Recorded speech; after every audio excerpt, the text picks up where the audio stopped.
Praise the Lord.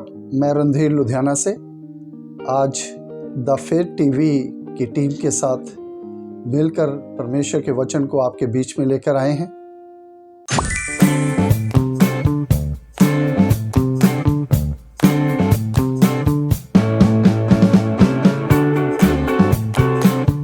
आज हम परमेश्वर के वचन में से एक विश्वास के ऊपर बातचीत करेंगे। वो विश्वास, अलग अलग प्रकार का विश्वास, और परमेश्वर कौन से विश्वास की बात हमसे करता है, कैसा विश्वास हमसे चाहिए, आज हम उसी पर मनन करेंगे। एक कहानी मरकुस रचित सुसमाचार में इस प्रकार से है कि एक व्यक्ति अपने बेटे को प्रभु यीशु मसीह के पास लेके आता है। उसने सुन रखा था कि प्रभु यीशु मसीह बीमारों को चंगा करता है, मुर्दों को जिंदा करता है, वो आश्चर्य कर्म करने वाला परमेश्वर है। उसने सुना था और उस सुनकर उस विश्वास के साथ अपने बेटे को उस स्थान पर ले आया जहां उसने सुना था कि प्रभु यीशु मसीह यहां पर आए हुए हैं। और जब वहां पे वो अपने बेटे को लेके आया, वहां पे प्रभु यीशु मसीह तो नहीं थे, लेकिन उनके कुछ चेले वहां पर थे। और जो वो चेले थे, उसने उनको विश्वास के साथ उनसे कहा कि आप मेरे बेटे के लिए प्रार्थना करें कि ये चंगा हो जाए। लेकिन वहां पर वो चेलों का अगर हम देखें तो वो उसे चंगा नहीं कर पाए। और जो भीड़ थी, जो वहां पर भीड़ इकट्ठी हो रखी थी, एक उनका भी विश्वास जो था हमें देखने को मिलता है। और वो चेलों के साथ वाद विवाद करना शुरू कर दिया। और जब प्रभु यीशु मसीह वहां पर आए तो उन्होंने पूछा कि तुम मेरे चेलों के साथ क्या वाद विवाद कर रहे हो। तब उस व्यक्ति ने आकर कहा, उस गुरु को प्रणाम किया और कहा कि गुरु, मैं अपने बेटे को तेरे पास लेके आया था कि ये चंगा हो जाए, क्योंकि ये बचपन से इसको मिर्गी के दौरे पड़ते हैं और ये कभी पानी में कभी आग में गिरता है, लेकिन तेरे चेले इसको सही नहीं कर पाए, ठीक नहीं कर पाए। मेरे अजीजों, प्रभु यीशु मसीह ने अपने चेलों को वहां पर एक अविश्वास की बात बताई, उन्हें अविश्वास की बात कहा है। वहां अगर हम देखें तो 9 अध्याय उसकी 18 में लिखा है, 19 आयत में अगर हम देखें तो वहां इस प्रकार से लिखा है, यह सुनकर उसने उनसे उत्तर देके कहा, हे अविश्वासी लोगों, मैं कब तक तुम्हारे साथ रहूंगा और कब तक तुम्हारी सहूंगा। यह बात उन्होंने अपने चेलों से कही। और ये वही चेले हैं जो हमेशा प्रभु के संग संग रहते हैं, प्रभु के साथ रहने वाले। बड़े बड़े कार्यों को देखा उन्होंने, बड़ी बड़ी भीड़ को 5 रोटियों और 2 मछलियों को 5000 लोगों को खिलाते हुए प्रभु को देखा उन्होंने। लेकिन यहां पर आके वो उस विश्वास में कमजोर पड़ गए और प्रभु ने उन्हें अविश्वासी कहा। आज हम एक और विश्वास को भी देखेंगे। तब प्रभु यीशु मसीह ने उस व्यक्ति से कहा कि उस बच्चे को मेरे पास लेके आओ। अब ये जो व्यक्ति है, ये व्यक्ति बड़े विश्वास के साथ सुनकर, हो सकता है इसने देखा भी होगा, बहुत सारे लोगों को चंगा होते हुए देखा होगा, लेकिन आज अपने बेटे को जब ये लेकर आया है, तो मेरे अजीजों, में आज आपसे एक नए विश्वास को जो प्रभु ने सिखाया है। कई बार क्या होता है कि हम विश्वास तो करते हैं, लेकिन वो विश्वास वो वाला विश्वास नहीं है जो प्रभु हमें बताना चाहता है, दिखाना चाहता है। आज भी हम बातें तो करते हैं कि हम विश्वास करते हैं, हम चर्च में जाते हैं, हम प्रभु को मानते हैं, लेकिन कहीं ना कहीं वो विश्वास हमारा कमजोर है। मेरे अजीजों, जब प्रभु यीशु मसीह ने उस व्यक्ति को, उस बच्चे को लाने के लिए कहा, तो मैं आपके बीच में पढ़ूंगा। तब वह उसके पास ले आए, और जब उसने उसे देखा तो उस आत्मा ने तुरंत उसे मरोड़ा और वह भूमि पर गिर पड़ा, मुंह से फैन बहाते हुए लौटने लगा। उसने उसके पिता से पूछा, इसकी यह दशा कब से है? उसने कहा, बचपन से। उसने इसे नष्ट करने के लिए कभी आग कभी पानी में गिराया, परंतु यदि तू कुछ कर सके तो हम पर तरस खाकर हमारा उपकार कर। मेरे अजीजों, ये जो वचन या आयत जब मैंने पढ़ी तो मैं भी बड़ा हैरान हुआ कि वो प्रभु यीशु मसीह के पास विश्वास के साथ लेकर आया, लेकिन आज प्रभु यीशु मसीह को वो क्या कह रहा है? यदि हो सके, यदि तू कुछ कर सकता है।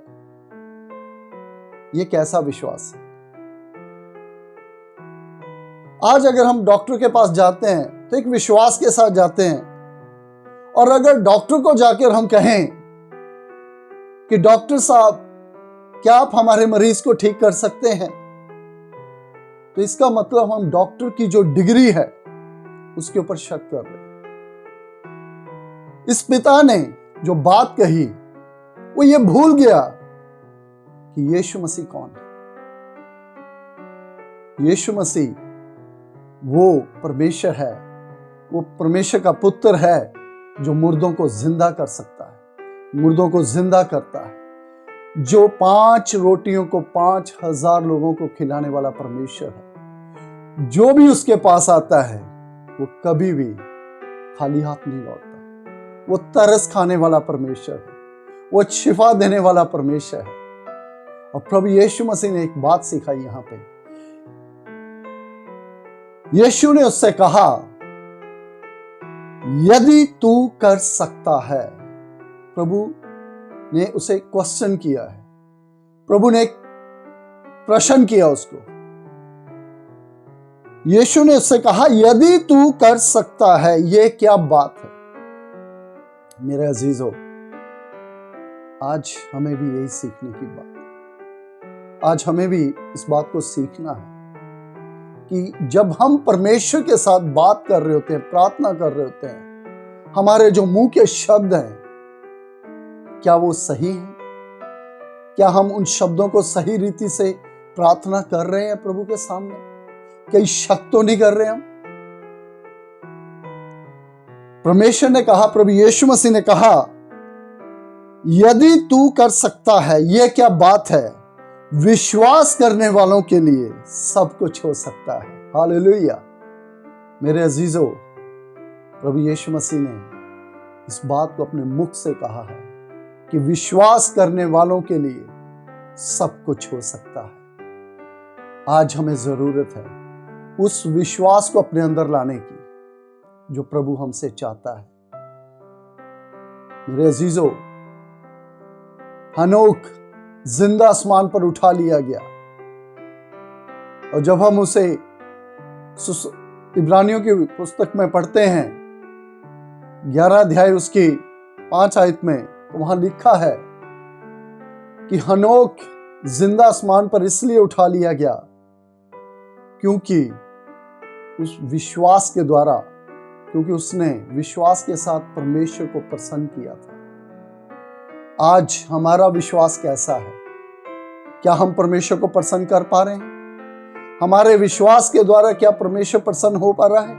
जब हमारा विश्वास मजबूत होगा कि यस, मैं प्रभु के पास गया हूं तो मैं शिफा लेकर आऊंगा। मेरे अजीजों, वहां लिखा है विश्वास करने वालों के लिए सब कुछ हो सकता है। बालक के पिता ने तुरंत गिड़गिड़ाकर कहा, हे प्रभु, मैं विश्वास करता हूं, मेरे अविश्वास का उपाय कर। मेरे अजीजों, यहां पर वो अपने बेटे को लेकर आया था उसे चंगाई के लिए, लेकिन जब हम देखते हैं तब वो गिड़गिड़ाकर कह रहा है कि हे गुरु, हे प्रभु, मेरे अविश्वास का उपाय कर। आज हम ये दो जगह पर देखते हैं, एक चेलों के अविश्वास के बारे में और उस व्यक्ति के अविश्वास के बारे में। क्या आज मेरे अंदर भी ये अविश्वास तो नहीं है? आज उसको हमें खत्म करना है और मैं आपके बीच में प्रार्थना करूंगा इस विश्वास के साथ कि जितने भी जन इस वचन को सुना है या इस बात को आज हमें सीखने को मिला है कि विश्वास करने वालों के लिए सब कुछ हो सकता है। हम प्रार्थना करेंगे। धन्यवाद करते हैं प्रभु आज के सुंदर वचन के लिए। प्रभु जी आपने कहा है कि मेरे मुख से, जो परमेश्वर के मुख से निकला हुआ वचन है, उसके द्वारा व्यक्ति जिंदा रहता है। प्रभु आज हम प्रार्थना करते हैं ये वर्ड, ये शब्द प्रभु आपके मुख से निकले हैं कि विश्वास करने वालों के लिए सब कुछ हो सकता है। प्रभु आज जितने भी जन इस वीडियो के द्वारा ऑनलाइन के जरिए देख रहे हैं और अगर उनके अंदर अविश्वास की कमी है तो प्रभु आज उनकी प्रार्थना बदलने पाए। आज वो विश्वास के साथ उस प्रार्थना को करने पाए कि जब हमने प्रभु यीशु मसीह के पास आकर मांग लिया है तो हमें शिफा मिल चुकी है, हमारी प्रार्थना सुन ली गई है। प्रभु जी आप हमें यही बात सिखाना चाहते हैं कि विश्वास करने वालों के लिए सब कुछ हो सकता है। मैं धन्यवाद करता हूं प्रभु आज के सुंदर समय के लिए। प्रभु जी आज के सुंदर वचन के लिए हम धन्यवाद करते हैं। प्रभु जी जितने भी जनों ने प्रभु जी आज इस वचन को सुना है, प्रभु आने वाले दिनों में वो सचमुच में इस विश्वास की गवाही के साथ खड़े हो जाएं। प्रभु धन्यवाद करते हैं, शुक्र करते हैं प्रभु, हम अपने विश्वास के द्वारा प्रभु आपको प्रसन्न करने पाए। ये मैं प्रार्थना करता हूँ, मेरी प्रार्थना को सुन और ग्रहण कर मांग लेते हैं यीशु मसीह नासरी के नाम से, आमीन आमीन। मेरे प्रिय भाई और बहनों, मैं प्रभु का धन्यवाद करता हूँ आज के सुंदर समय के लिए, आज के सुंदर वचन के लिए जो कि प्रभु ने द फेथ टीवी की टीम के द्वारा आपके बीच में लेकर आए। और मैं आपसे प्रार्थना और विनती करता हूँ, जितने भी ऑनलाइन देख रहे हैं या जुड़ रहे हैं, मैं आपसे मेरी बेनती है कि आप अपनी प्रार्थनाओं में इस टीम को याद रखें और प्रार्थना करें कि ये टीम दिन ब दिन प्रभु की महिमा के लिए आगे बढ़ती चली जाए। और मैं प्रार्थना और बेनती करता हूँ कि अगर किसी को अगुवाई होती है कि ये टीम और ज़्यादा प्रभु की महिमा के लिए इस्तेमाल हो, तो जो भी इस टीम की ज़रूरतें हैं, चाहे गैजेट हैं, इंस्ट्रूमेंट हैं, आप जानते हैं कि बहुत सारी चीज़ों की आवश्यकता होती है शूट करने के लिए। और मैं विश्वास करता हूँ कि प्रभु आने वाले दिनों में इंडोर के साथ साथ आउटडोर भी शूट के लिए इनको इस्तेमाल करे और उसके लिए जितनी भी ज़रूरतें हैं वो मेरे प्रिय और भाइयों, मुझे और आपको ही खुदा इस्तेमाल करे, परमेश्वर इस्तेमाल करे इनको लाने में, इनकी ज़रूरतों को पूरा करने में। और प्रभु जैसे भी आपको अगुवाई होती है, आप इस टीम के लिए प्रार्थना के साथ साथ जो भी आपके मन में आता है कि मैं इस टीम के लिए कोई गैजेट या इंस्ट्रूमेंट लेके देना चाहता हूँ, तो आप इन्हें दे सकते हैं। मेरी प्रार्थना और बेनती है प्रभु आने वाले दिनों में आप सबको, इस टीम को और ज़्यादा अपनी महिमा के लिए इस्तेमाल करें। God bless you.